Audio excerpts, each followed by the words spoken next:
Bon dia. How's everybody today? Ready to get going? So, my name is Scott Schiller, Vice President of Market Development for our 3D printing business, launched recently.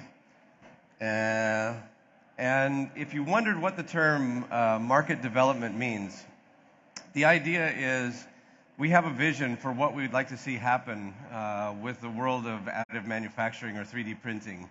We have a vision for where it could go, but the only way we're going to get there is if we get a unified vision, partners, collaborators, customers all working together in kind of a unified way. So that's really the focus for us. So you see here the event is focused on verticals, on use cases, taking things from the world of prototyping into the world of final part production. But in order for that to be realized, it really takes close partnerships working across these. So recently, we announced our launch of our Jet Fusion products in Florida, and we announced a number of companies working with us. Interesting thing about this is the way that we're working with them. For a lot of these companies, they've been involved with us since the very first day we started working on these machines and working on our technology. Giving us feedback in real time. For those of you that are familiar with the concept of agile software development, where you're rapidly iterating, getting feedback from customers in real time, we wanted to take that idea, but move it into tangible goods, move it into development of our 3D printing solutions. So you can see here some brand names that you would recognize across different verticals. Nike in fast-moving consumer goods, BMW in automotive, Siemens serving industrial applications, Johnson & Johnson in terms of medical. And with that, you see that there's a lot of vertical focus. I would also like to point out that on the bottom row here, you see a lot of material science companies. Now, one of the unique things that we're doing is taking an open approach with our systems and platform, meaning that the materials that are provided for our systems will not be something only provided by HP, but will actually be leveraging the innovative potential of companies like these. So that brings a lot of power to bear.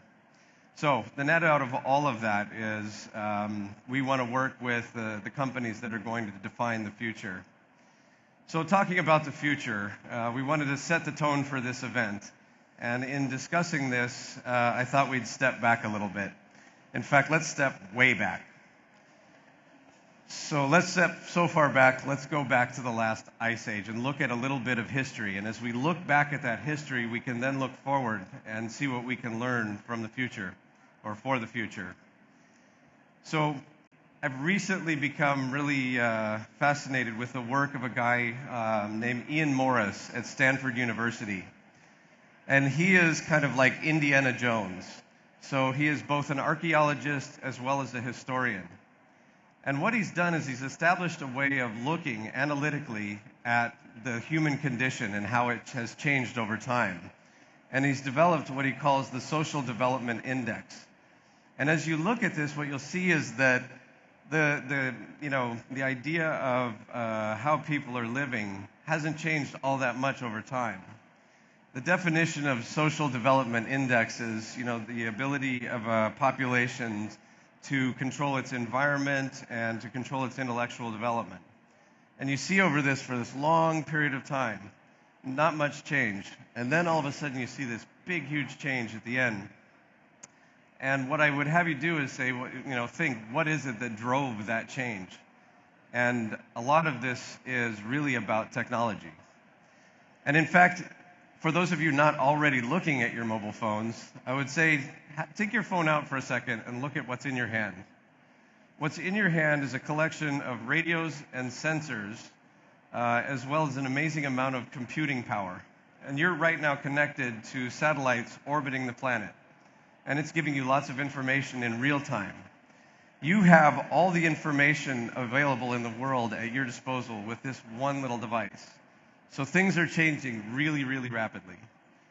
The fascinating thing about the work of Dr. Morris is that his observation was that, yes, this is what happened, is we achieved a score in social development of 900 over the course of 15 millennia.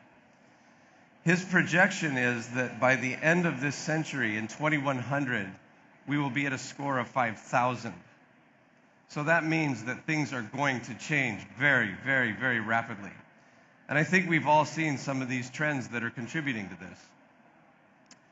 So first of all, we have the issue of urbanization. Just as a sense of this, in 1990 there were 10 megacities, and these are cities with more than 10 million people in them. In 2020, it's estimated that there will be 41 of these megacities. There's something on the order of 1.5 million people moving into or from agrarian to city living per day. Huge amount of change happening there. On top of that, we have globalization. In the future, a huge amount of the Fortune 500 companies are going to be based in emerging markets, not where they've traditionally been. And that has huge implications. For urbanization, one of the things that's going to happen is you're going to need to have very efficient use of material and capital and goods. And with globalization, what's going to happen is you're going to need a lot of localization, personalization. And all of these things are being influenced and affected by all these new technologies. Internet of Things, big data, nanotechnology, and of course 3D printing. So as we think about 3D printing, the question is, how do we put this in context with all this technology change that's coming at us? And I would say you can simplify it down to a very simple idea. So on one hand, things are very complex. We've got all this technology going on, but on the other hand, we can say we can boil it down to one idea: digitization. When you can boil things down to ones and zeros, you get things down to their most fundamental form. And when they're in this form, you have incredible power to manipulate them. Use computing power to do things like optimize, to develop structures, to do things, distribute things, moving electrons instead of physical goods. And so as a result of that, a lot of things become possible. So here's some examples.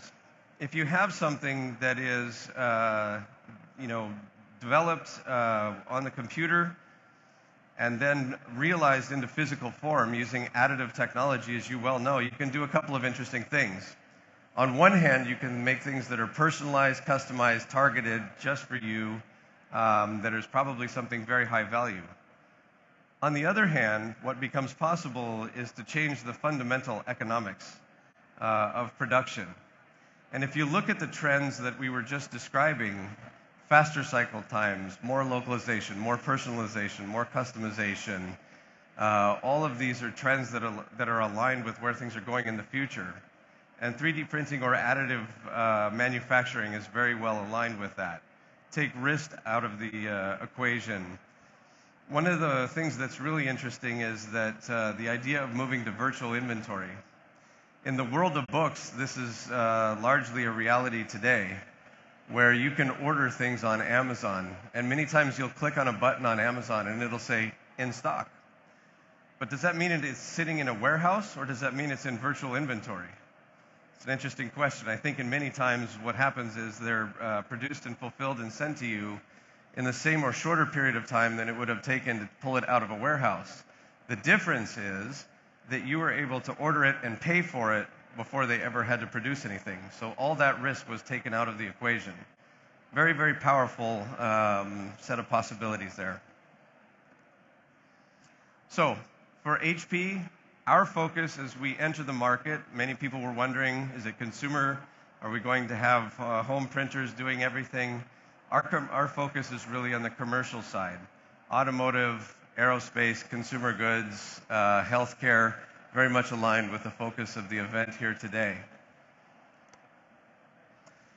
So, I appreciate the opportunity to get to kick things off. And I want to share a little personal story. So you may not, or may be surprised to hear this, but I'm not natively from here. I'm from the US. I went to the University of Washington in Seattle. My wife went to school there with me, and my wife has a degree in architecture, art history, and interior design. So when we said we had the opportunity to come to Barcelona, she was very excited. Now, the interesting thing is that we've had this book in our house since we were in college together, a book about this big, Gaudi. And it was all about Gaudi. And to be candid with you, I looked at it for years, but I really didn't pay that much of attention. It was kind of a decorative thing. I've lived here now for 2 years, and this city is absolutely incredible. The design heritage is astounding. So what better place to start an event like this? I think it's a birthright. It's in the blood. And what's interesting is that we're just now finding that with technology like generative design, where you're allowing computers to use massive grid infrastructure and computing power to do designs, what the designs start looking like is nature. So the interesting thing about that is that now with the greatest capabilities of technology and 3D printing, we're just beginning to understand some of the ideas that have been in Barcelona for over 100 years with Gaudi. So with that, I want to say thank you for the opportunity for letting us help kick things off. And what I'd like to do is show a video just to give you a sense of where HP's vision is for where we go forward from here. Thank you very much. To you, designers and engineers, captains of industry, and leaders of thought, anyone whose ambitions have ever exceeded what was possible. This is your moment, your rewrite history, the world is not flat moment. Every facet of how you design and manufacture is about to be reinvented, and it all starts here. With the smallest of building blocks, the mighty HP Voxel. You and it are about to change the world by advancing radical prototyping, accelerating manufacturing, and taking precision and strength to unheard of heights. From today forward, the 3D printer is a factory for thought, where the things we make will make us smarter, better, more human. What a future we'll create with new materials and embedded intelligence. Together, we'll bring extraordinary to the everyday and reality to dreams light years away. Welcome to the age of digital production, on demand, a world without waste, without inventory, without warehouses. Meet the first HP Jet Fusion 3D printers, the digital furnaces of the next industrial revolution. Join us as we engineer the never-before Voxel by Voxel. HP Multi-Jet Fusion. Keep reinventing.